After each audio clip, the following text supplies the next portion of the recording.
Thank you for coming out at 4:30 at the end of a long day. I'm full of inspiration, but I'm also very tired.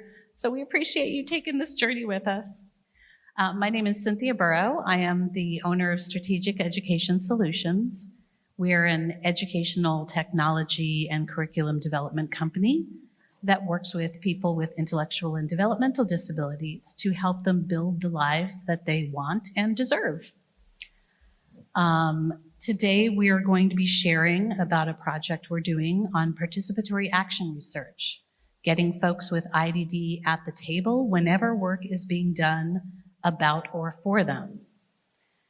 And now I'm just going to ask James to introduce himself briefly, and then we'll jump right into the program.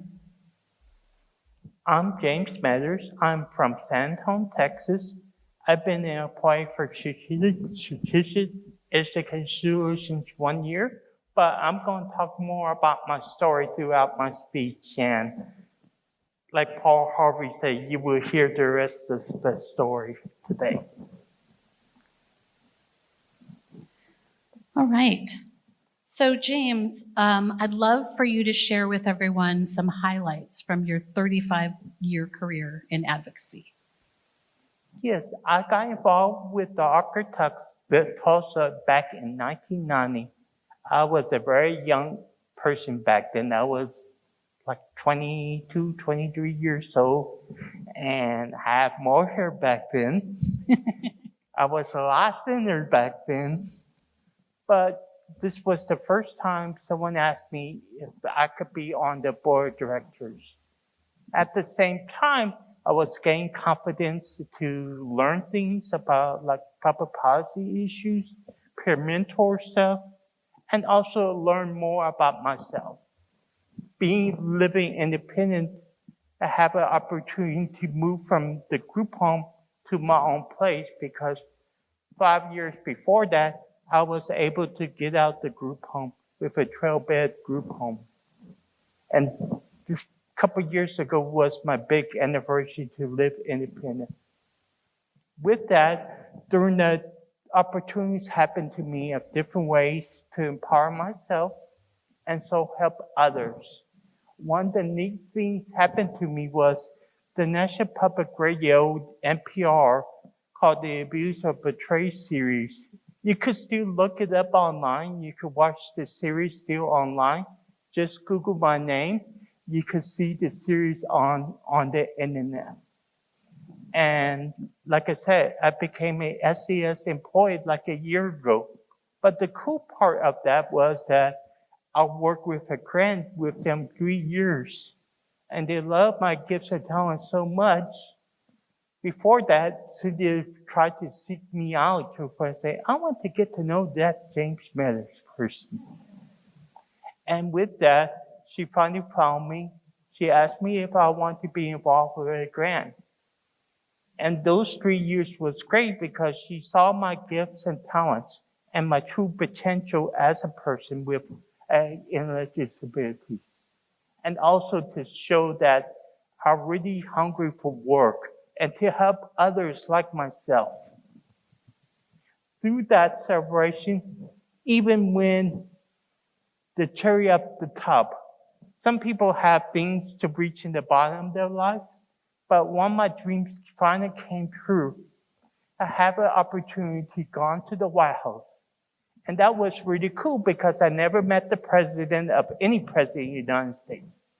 And that was a neat honor for me because during my journey, I look at people as how we need to inspire others. And when it came my turn to become I, because people see the gifts and talents I have, and also help me to become a stronger leader because I reached my fulfilled dream to reach the top. James, can you just walk us through some of the highlights that day and maybe the feelings that you were feeling at the White House? Sure. One of my favorite movies of all time, it's two favorite movies I like all time, is Mr. Smith Goes to Washington, if you guys remember that.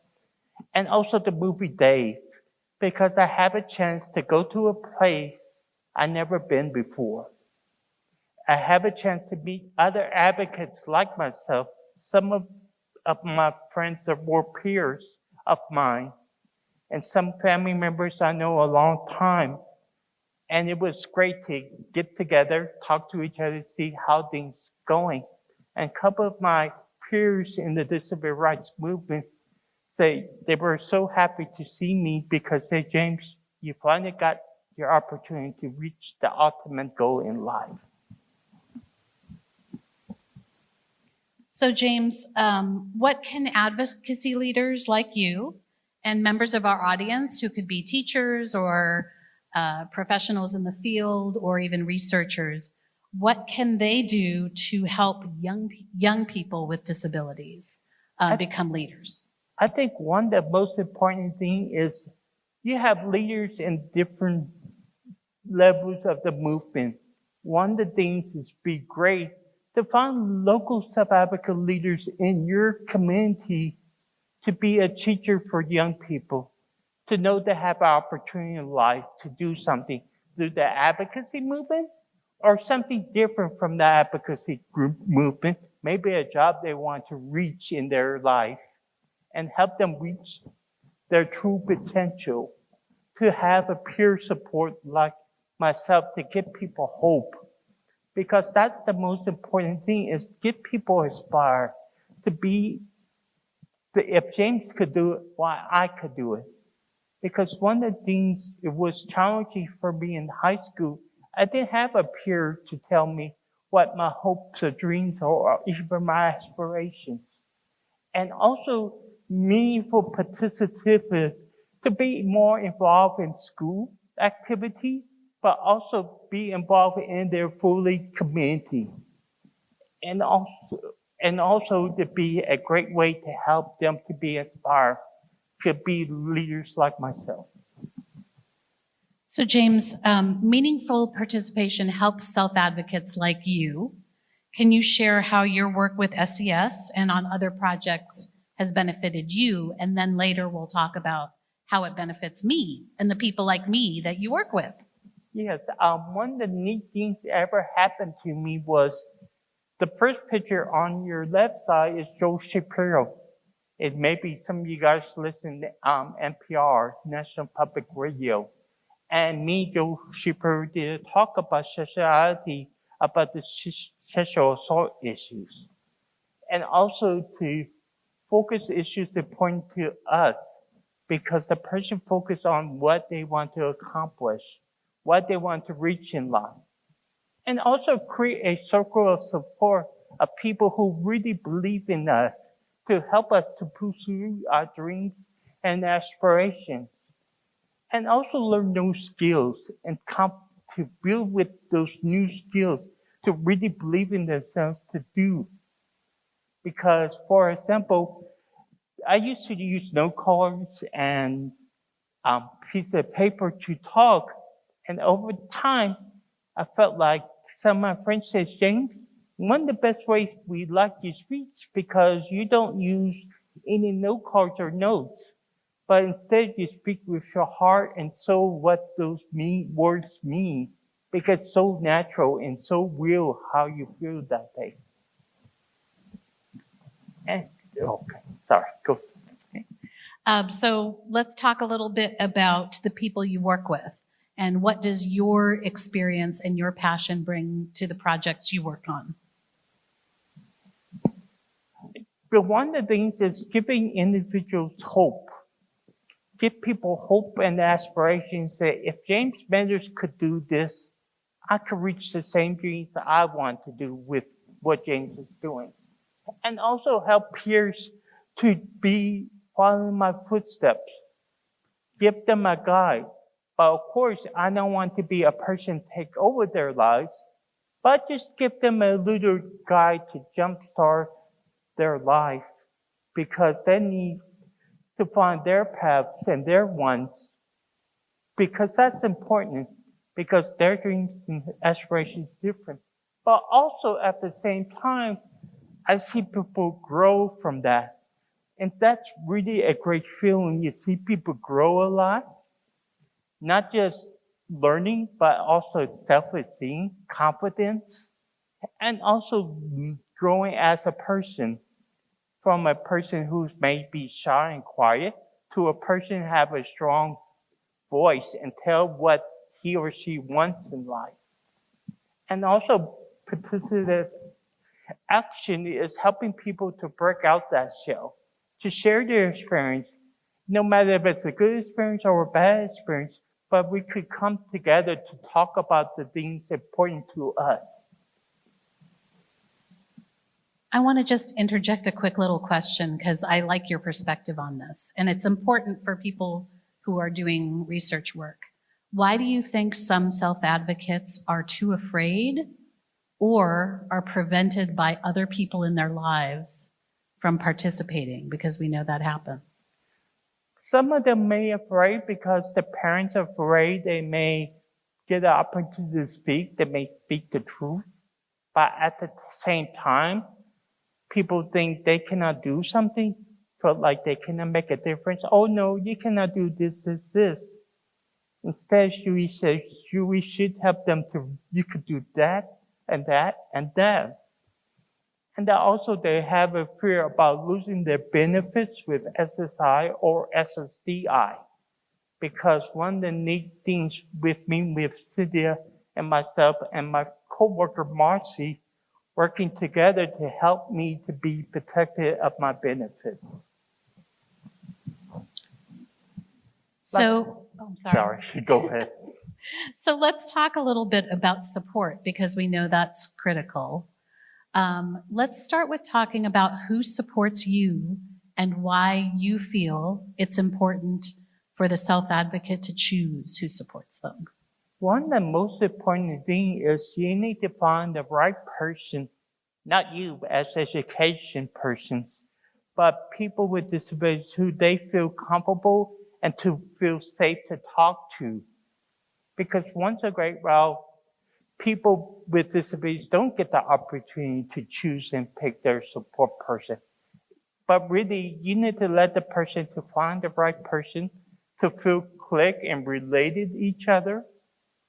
And one of the things also I tell people, when I took my first job in the advocacy world, someone picked someone for me, but no one considered me or asked me what you think. But we need to have an understanding one another and to build a two-way street together to understand one another. At the same time, when you find the person you feel right, we have an understanding one together. Talk to each other. If you have a problem with something, sometimes it's scary, but at the same time, the person knows that you need help and support. Like maybe the person needs help with travel arrangements. Like for me, for example, sometimes I need to make plane reservations or train reservations, even a hotel stay, because I don't have the extra money to pay these things. Because the company I work for helped me to do this without me losing my money, and support me with that. So James, let's talk about the nuts and bolts of support. And you just mentioned a really important thing, helping with travel arrangements if you expect a person to travel for the work you're doing.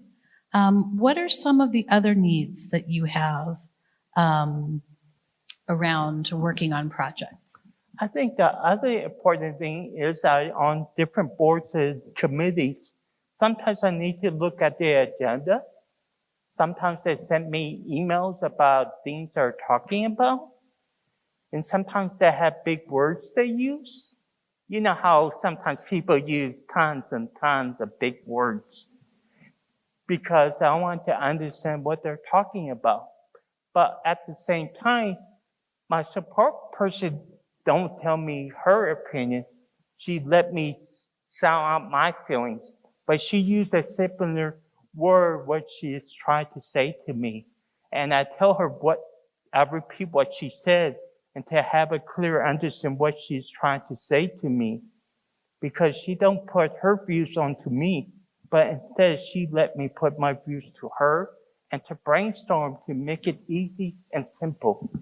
And like I said, the transportation and also the places I'm staying, because one of the challenging things for me as a person with intellectual disabilities, sometimes hotels ask for incidentals. And sometimes, some hotels say you need to have a credit card for incidentals. And sometimes if you don't have a credit card, they will ask you for cash money, like $60 a night. Of course, I don't have that money in my hand.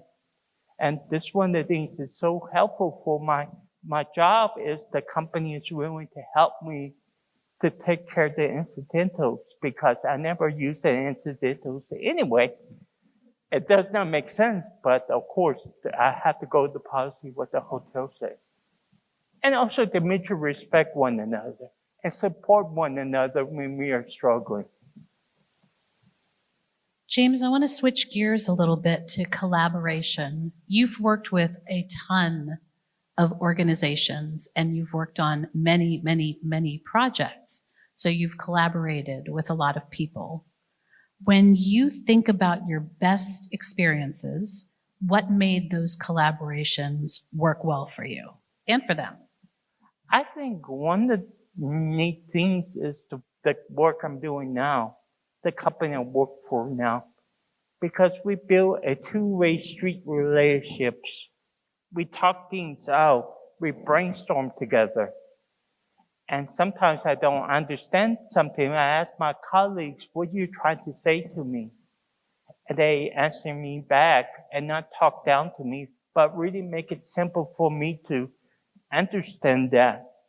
And also they like my creativity because they value my opinion on things. Sometimes, I know if I don't sleep well, like one night, sometimes I have a crazy idea for our company. It's like 3:30 or 3 o'clock in the morning. I don't call Cindy at 3 or 3:30 in the morning, but I share my thoughts on email, how we could be a better group or organization, because they like my creativity, but also like the two-way street because we give and take one another and to build that partnership. Because the other groups I used to work for and the other organizations I work for, sometimes they get it, sometimes miss the mark, some get it, some others just need a little nudge more to help one another. And also, I feel value as an employee because recently I got my annual review. I feel really good about it because it gave me more confidence in myself. So James, one thing you tell me all the time is you don't like it when people sugarcoat things to you, and you also don't like it when you feel you have to sugarcoat things to other people. Can you tell me a little bit about what that means? When people talk down to you, make you feel like you're not smart enough. Oh, this person don't understand what their people are trying to accomplish. And it makes me mad when they do that because I say, please don't talk down on me. I try so hard to be nice, and sometimes I take it personally because I'm not some people. I'm a professional like you in this room. Because our voice, our perspectives is unique. We have living experience. We've gone through the different areas of life. Because we should help the person to accomplish what they want to accomplish in their life. Another thing that I'd love to hear more about is you hate it when people treat you as a token person with a disability on a project. Can you talk a little bit more about that? Sure. Because one of the challenging things I've faced in my career and my life is that when I try to suggest an idea, I say, no, we cannot rock the boat, James. We cannot do this. But the other side of the coin, people listen to this idea, and most of the groups are open to listen. We need people and organizations to have an open mind, not a closed mind, to make people feel more valuable and they could do contribution things in that group. So this is a quote that you have shared with me many times. If you treat an individual as he is, he will remain how he is. But if you treat him as if he were what he ought to be and what he could be, he will become what he ought to be and could be. Why is this an important quote for you? What does it mean to you?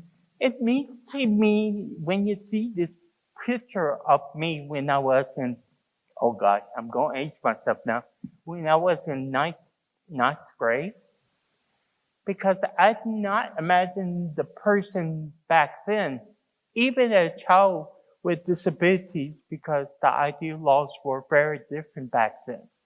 Because I thought I could be a different person. Because no one took a chance to let me grow as a person. Like the beginning said, if you treat an injury, you will remain the same. Because no one asked me, no one asked my opinion, no one asked me what my future will hold.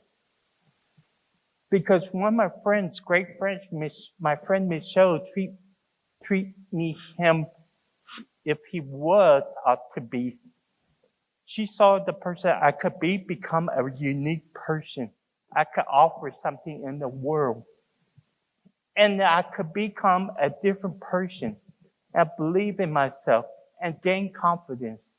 He will become what he ought to be because I grow from those experiences. I became a different person. Thanks, James. So we are right at about 20 minutes, and we want to leave time for questions and answers.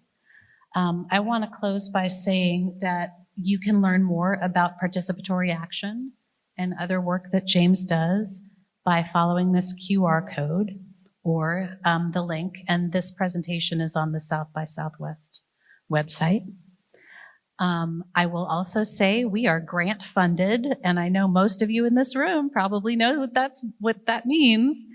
If you follow the link, you can download some free resources. We have a support checklist that is really helpful.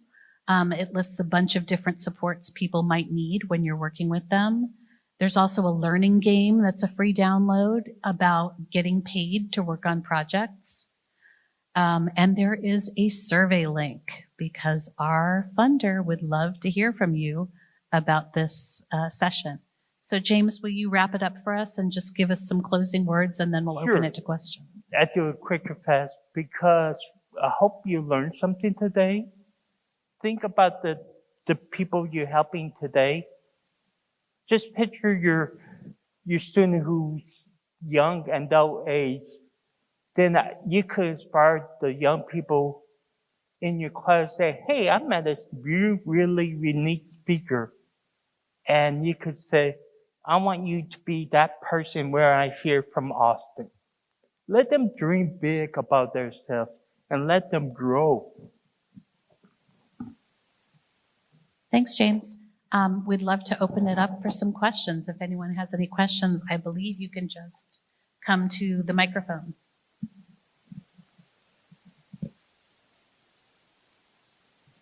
Thank you, James. That was really wonderful.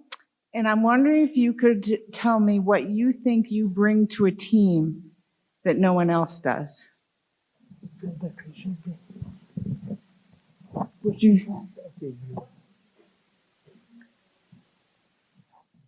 Real life experience. Because our stories are unique. Because each person have a story. Maybe my story is different from the student you have. But real life experience could help people to realize, oh, we're doing a mistake on a person. Instead, we need to do something different. How we could fix the problem and fix that need to help that person to excel in themselves, within themselves. Because real life experience is important. Like the old saying, nothing about us without us. I'd like to add to that. I've been telling James this a lot this year. James is on the stage. I am not on the stage. There's a reason for that. James is shaking hands with the president. I took the picture, but I was not the one invited to the White House. James was invited to the White House. So that is your most powerful outreach ally right there. And there are millions of Jameses out there, which gives me kind of a little bit of a chill to think about all of the kids out there that could be James Meadours in time and with the right support. Thank you, James, for your presentation. It's fantastic. I'm a PhD student, and I'm working on my dissertation now, and I'm working with a group of women in participatory action research methodology. And one of the questions that I have as a researcher for them, they don't know it yet, but this is what I'm going to ask them. So my program's adult education. So what is it that they are learning about themselves in this process? And so that could be the technical skills, that could also be, social emotional, it could be metacognitive. So maybe I'm posing that question to you. What are things you've learned about yourself in this process? I think learning, because one of the things so helpful for me is I love to learn. Because I tell people, after high school life, I'm still learning new things, or explore new things. Some things I never imagined while I'm doing it. Even outside of advocacy work. Because 2 or 3 years ago, I did something on my boundaries. I decided to take a cruise ship by myself. And I thought, cool, this is the first time I took a boat trip. And I said, all right, do the cruise, have fun, that's nice. And this winter, I'm going to take another cruise ship, because don't limit people's the hopes and aspirations. Because one of the things I hope we need to encourage students in high school, not just get a certificate of achievement. Because one of the things I'm very proud of myself and the school, is that my high school gave me a diploma. That's a powerful tool for us. Because you work so hard from kindergarten to 12th grade. And we should try to get more people with disabilities high school diploma, not just a certificate achievement, because most of the jobs require a high school diploma. And we limit people's expectations, what jobs they could do in the community. We need to really encourage schools and even the school system have a simple way to help them to get to the high school diploma area, not a certificate achievement. James, can I ask a follow-up to that question that I think you might also appreciate?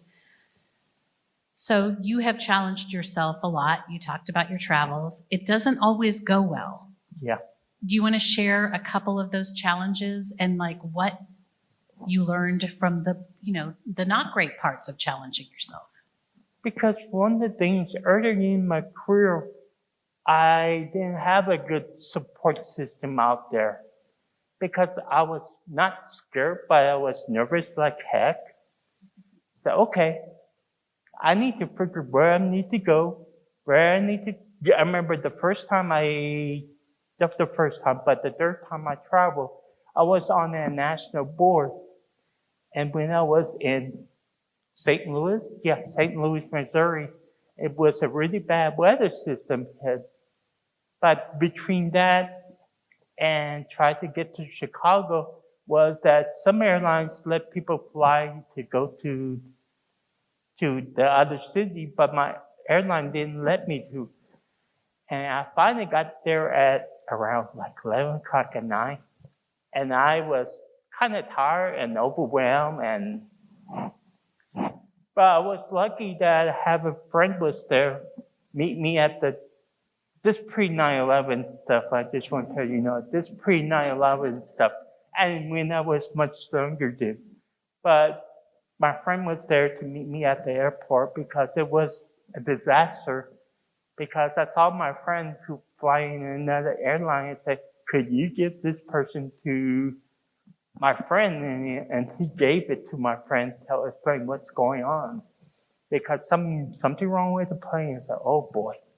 then something else going wrong. I said, oh man. But when my friend met me, that really realized that I have people around me who support me and believe in me. Do we have any other questions? I do have one quick question of you before you leave. Do we have any self-advocates here? And do we have any family members, or are we mostly professionals in the room? Looks like mostly professionals. Okay, great. Well, thanks everyone for coming. Enjoy the rest of your conference and have a great evening.